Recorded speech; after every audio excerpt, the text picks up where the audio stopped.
Ja, und zu diesem Hof gehören 4 Säulen, einfach so 4 Tätigkeitsbereiche, die wir jetzt noch kurz beschreiben.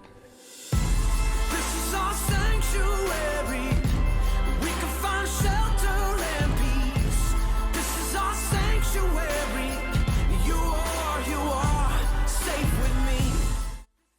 Gut, dann fangen wir an mit der ersten Säule, das ist die Tiere, die hier leben. Die sind alle gerettet. Der Hofnarr, der rettet Tiere. Und da bei uns leben eben Schafe, Enten, Truten, Kaninchen, Hühner, ein Hahn, nein, 2 Hähne, Pferde, Esel, Ziegen, Schweine.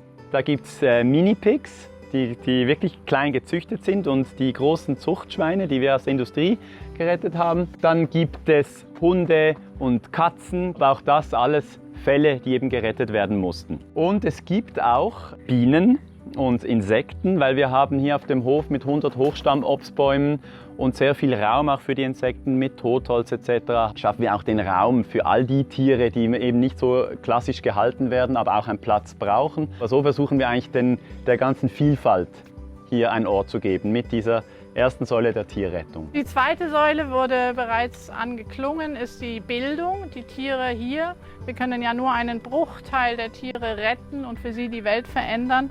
Aber die Tiere mit uns zusammen können die Welt für alle anderen längerfristig verändern. Und so haben wir von Anfang an sehr stark auf die Bildung gesetzt, dass wir eben mit den Tieren zusammen den Schulklassen, aber auch Erwachsenen erzählen, wer sie sind. Dann was geht tiefer, als wenn ein Tier selber über sich erzählt. Wenn ein Schwein, das man sonst nie sieht, sich zeigt und dem Gegenüber darstellt, wer er oder sie ist. Und deswegen ist das eines unserer ganz, ganz zentralen Themen, die Bildungsarbeit, wo wir zeitenweise Hunderte von Kindern pro Woche hier haben, die dann mit den Schulklassen hier in den Ethikunterricht kommen. Ja, und wieder lernen zu sehen, was ist, diese Deutungsmuster eben wieder abzulegen. Das ist immer sehr spannend, auch mit den Schulklassen dann über diese zu diskutieren und auch sehr schnell ins Gespräch zu kommen. Mobbing zum Beispiel funktioniert eben genau gleich, dass wir irgendwelchen Mustern nachgehen. Und dann kann man eben auch in diesem Ethikunterricht nicht nur das Mensch-Tier-Verhältnis reflektieren, sondern auch das Mensch-Mensch-Verhältnis.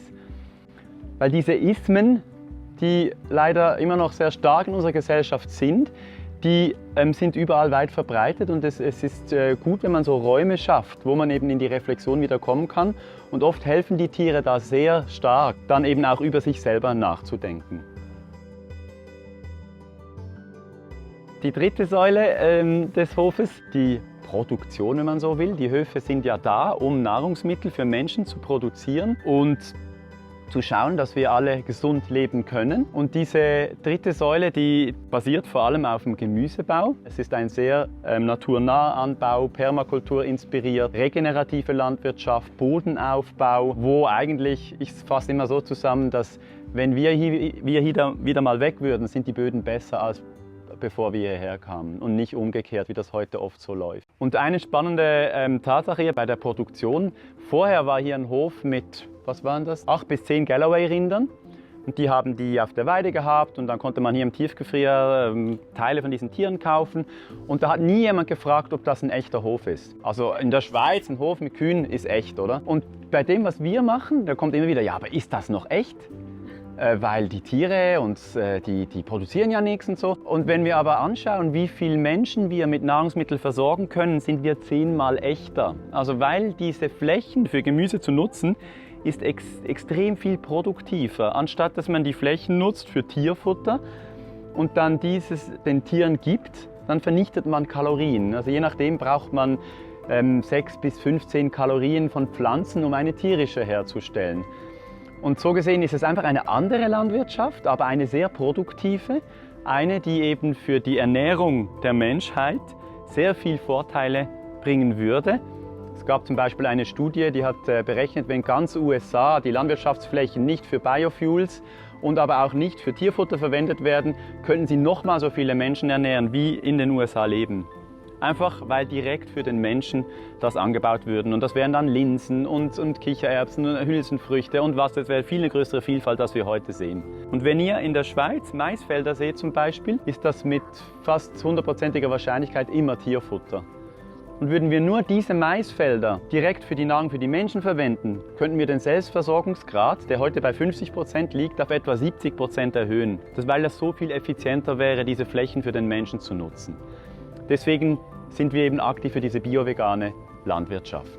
Und aus diesen 3 ersten Säulen, die auch unsere ersten paar Jahre bedeutet haben hier, aus diesem echten Hof, den wir dann darstellten, wurde eine echte Alternative für andere Landwirte. Ganz unerwartet haben sich immer mehr LandwirtInnen an uns gewendet und gesagt, das habe ich mir überhaupt noch nie überlegt, dass ich ja eigentlich ein Landwirt bleiben kann, ohne meine Tiere zu töten oder ohne überhaupt Tiere zu nutzen. Und aus dem ist die sogenannte Transformation entstanden, wo wir Höfe begleiten in einer Umstellung innerhalb der Landwirtschaft, nicht aus der Landwirtschaft raus, sondern eine Weiterentwicklung des Betriebes in eine zukunftsfähige Produktionsform, die eben mit Frieden einhergeht für die Tiere, aber auch für die Menschen, die darunter gelitten haben oder sich unwohl gefühlt haben oder irgendeinen Knorz hatten, den sie jetzt lösen können mit dieser neuen Variante. Es ist ein interessantes Momentum, finde ich immer, wenn ich mit diesen Landwirten zu tun habe, weil was mir begegnet auf dem Hof, auf dem ersten Besuch, sind Tiere, die leben möchten. Und es sind Menschen, die keine Tiere mehr töten möchten. Und es ist eine Realität, die wir heute in der Schweiz und auch sonst in Europa haben, dass es nicht mehr notwendig ist, Tiere zu töten. Und dann steht das so groß im Raum. Ja, wieso tun wir das überhaupt noch? Und mit diesem Schritt und mit dieser Erkenntnis beginnt dann ein wunderbarer Weg.